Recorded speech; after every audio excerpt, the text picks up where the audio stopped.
these characters, and they're like all letting him in. Like literally everyone's like, hey man, how's it going? It's like visiting your hometown after how long, and like seeing people, and they're also nice. Like, I mean, wow, I don't even know if my hometown people will be so nice to me if they see me. And like, yeah, and everyone's so different. And I mean, Portman, like how long in the movie do we actually get to see her for the first time? It takes a while. But yeah, it's like this whole setup of this, like, yeah, different world where like now he's not alone anymore. He's now with these people, and seeing him like kind of starting to relax, kind of starting to, okay, like connecting with people little bit. I don't know. I just love the whole experience of it. Like, he takes us with us. It takes us with him on this journey of colorful characters, and him trying to just get out of his rut, and his like not feeling great. I mean, the guy went to LA to become an actor and a writer. He's coming back to his hometown. Clearly, he's not okay. It makes me actually think of Young Adults from Charlize Oh, and that's so good. Cody. I Yeah. love that movie so much. Oh, I love that movie. But yeah, it makes me kind of think like that, going back to your hometown, and just doing that whole thing, realizing, wow, you are not actually doing fine. You might have gone to the big city and you're doing these amazing things, and people are telling you, wow, you're doing these amazing things, but gosh, it doesn't feel like you are at all. That's what we get with World Large. At the beginning of this film, he is not in a good place. He is lying in a sterile room, in a sterile bed. Like, that is the whitest room I've ever seen. That Mhm. room is depressing. And also to Yeah. these characters, sometimes when a character goes back home, like a Sweet Home Alabama type movie, the stereotypes are really laid on of kind of the local rural residents or like smaller city residents. Everyone, I'm sure, has their issues in this world, but everyone seems kind of, I don't know, Yeah, content. Like, well, it's what? Jim Parson, that like clearly is like Mark and Lorridge's same age, is now with Mark's mother. So, yeah, it's not like the perfect world we're in, but yeah. I like that. It shows us like, this different ways how people live. And I guess at the end of the day, the whole message is finding your own way to live, you know? Yeah, absolutely, and just there's enough weirdness to it that I like as well. It's just like I love the character of Mark. He just wants to cruise around and kind of hang out. And Jesse, his is Oh, like the rich guy who Jesse, has too much time on his hands. Silent I love Velcro. I love the interaction with Kenny, the cop, who I Oh, just Kenny. Yeah, Michael Weston. Kenny. Oh, gosh. Yeah, that and was also great. just the people, Serpico, just yelling stuff out like that. But yeah, there's no one that's like, oh, look who's back in town, Mr. Big Shot. Like, you're right. People are just sort of happy to see him, Mm. and then he goes on this kind of journey, and it just, it's, I think it avoids a lot of tropes that you're used to in this kind of film, coming back home and dealing with that. And I like it. I don't know. I also think this Braff, like Zach Braff, struck gold. I mean, this is a $2.5 million movie, and he managed to get like Natalie Portman in this film, Gene Smart, Peter Sarsgaard, Ian Holm on a $2.5 million budget, and they Mhm. just act their faces off in this. You watch Portman just in the background of shots, and she just dominates. She's just so good. And she talked about how much she loved playing this character because, like look at her early roles with like Beautiful Girls and Heat and Professional, and then she was up in front of a green screen for Star Wars. She got to like cut loose in this, and I in the Yeah, and commentary she seemed to have a great time with it. She loved just, and you could see that on everybody. You could see that everyone really enjoys being in this movie. yeah, because I mean, like, sorry, I was just like, didn't she say also she so enjoyed playing this character because there weren't characters like that to play, and it was so much fun for her? I think she said something like that. But I mean, that's the thing. All the characters are so fun. Every single character, like, these characters have layers. They're like, Yeah, some of them might be like backwards or like, don't know how to say the right thing or whatever. And but they're still like nice and decent to each other, and it shows that layers. I think it's not a picture perfect world that he created here. And Mhm. to treat it as such would be ridiculous. So how about this? Let's take a quick break, and then when we Let's. come back, we will talk more Garden State. We'll be right back. Welcome back to Movies, Films, and Flicks. And one line that always gets me laughing during this film is when they're doing the eulogy for the hamster, and Braff starts going off about it, like making it kind of comical. And she's like, "That's not funny." Like I thought that was such a good line reading where she just shoots him down. Like that's not funny because he was being all cute about it, and she did not appreciate that at all, and it just makes me laugh. So I thought that was Yeah, and pretty good. also like that's also after she learned that, oh, his mother died, right? That's after that. So like, yeah, the fact that she's like, that's not funny. You should be very sad because I just cried for your mother now, and now you're making jokes. It's But yeah. it's so earnest as well. Like, you know, when like, these deep, hurtful feelings and stuff that things that happen to us and the feelings that we feel. I mean, hands up, who knows how to deal with feelings anyway, like it's very interesting how we navigate it. And I also love that moment. I just love the whole hamster gag in general. Those little like pump wheel stuff, I don't know what you call that installation that they have in the house. Oh yeah, that's like it's just a it's like a hamster tropolis around their Yeah. home.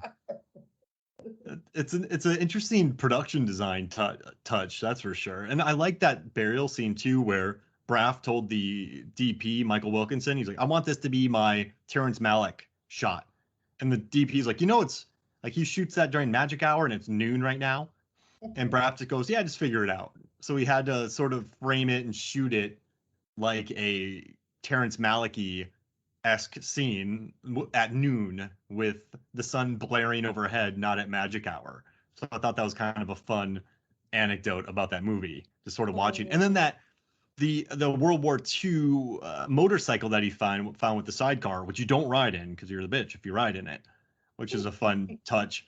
They ended up getting a hold of a Russian, and then they ended up paying like I don't know $4,500 for both of them. But I just thought that was kind of funny. Like, yeah, we need two sidecars that are World War II era, like motorcycles with sidecars. So the Wow. production designer, and what I like about the production designer too is everyone thought the boat was going to be the hardest thing for her, but she's like, I bought it for $1, and all the construction crew loved working on it. Like they built it in, they had a great time working on it. She said the hardest thing was the car, that the sidecars and like motorcycle that she had to find, and then they never worked, which is kind of I don't know, which makes me laugh. Yeah. Yeah, it's always the funny things that it's typical. It's typical filmmaking. You like think, no, this is gonna be easy, easy. Yeah, no, never underestimate or like overestimate because it'll be the opposite. It'll always be. The thing that will go wrong is the thing that you least expect. It's yeah, filmmaking tip for everyone. Like just be on your toes all the time. But what I also Mhm. love about the design is, like this also the stark contrast between Largeman's house that's like, clinical and it feels like, do people even live there almost, it feels so dead and dull versus Sam's house. Oh, it's colorful. I mean, besides the whole hamster contraption, it's color, it's alive, it's, people are living there. I mean, that's, it's a subtle thing, but it's a big part of the movie and showing these opposite states. Growing up with a loving mother that obviously gives her, as much as she possibly can and allows her to be who she wants to be, versus Largeman who grew up with, oh dear, that father, and he's very, very that's the thing. His mother was depressed. She Mhm. didn't like, she wasn't fine, not him, his mom. So yeah, I mean, that whole speech where he talks to them, where he opens up, I mean, that's also beautiful. Where Hmm. you can see it's the first time he's actually telling people about the struggles that he had to grow up with. And he's talking about how his mom was always so sad and he felt so hopeless. Like, and one day he just got so angry at her for just not being present and he pushed her. Like, I mean, hi, shame.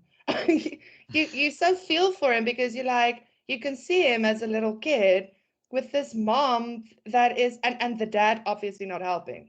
Where's the dad? No, he's Hmm. not helping at all. His solution is just to give everyone medication, apparently. Um, yeah. Anyway, what was my point?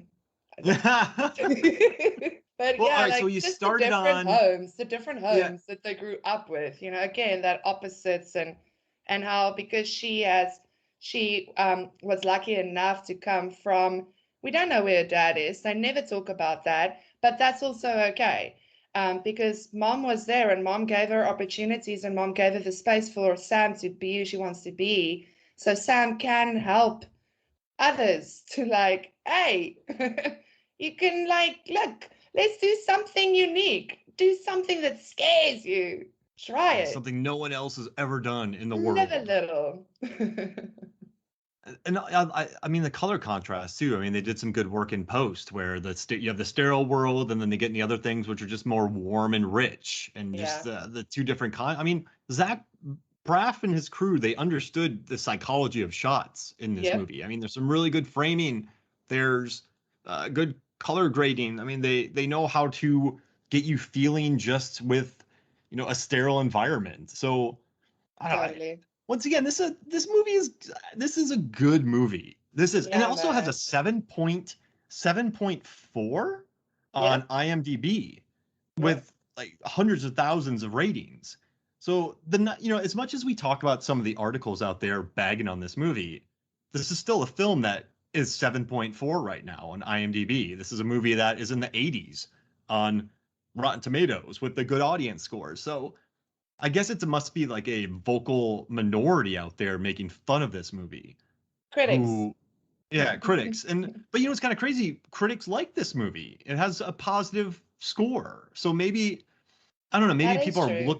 maybe people are looking back in hindsight, which I think sometimes is dangerous, where you want, like, this movie in 1950 does not hold up. And it's like, well, this movie was of the time, Garden State. And, well, yeah, was it of the time? Is Garden State of the time? Would this work now? I mean, yeah, I think the themes in it could always work. You'll definitely Yeah. do some things differently. But yeah, I think actually you're touching on a point there that could actually like also explain a lot because we're talking about 2004. Now, as we know, movie criticism, gosh, I mean, it's like, back then it was kind of still in its infancy, like really just getting to, Hmm. oh, everyone can have an opinion now and everyone can like, it's not just criticism isn't just for certain people. We can like all have an opinion and say things. And I think maybe what happened is like someone said Manic Basic Jingle and everyone was like, oh, I didn't even see that and jumped on it. It's like Twitter. Hmm. It's 2021 and you see that thing happening on Twitter all the time and still. So, like maybe that was part of it, that people were just like, oh, they're right, but didn't really think about or argue it as much. I mean, I know even me, as you like, like get older and you learn how to argue things better, especially things that you might not be an expert in. So when someone that is now supposedly an expert says something, you're like, oh, but they must be right. They're an expert. Well, we see how that's going with the pandemic and experts and stuff. Yeah. People will say Everything. anything. Everything. I mean, it's yeah, no, I mean, yeah, I think all of this whole conversation is relevant. No, I do think you can still, I would actually love to see more of this. Maybe do it differently for sure, but oh, the basic core and the humor in it. I just love the humor in this movie as well. It's not in your face like deliberately going for laughs. It's subtle. It's little things. It's just there. I don't know. It's yeah. I just like how the movie in general was done. I like And the people vision of it. You know.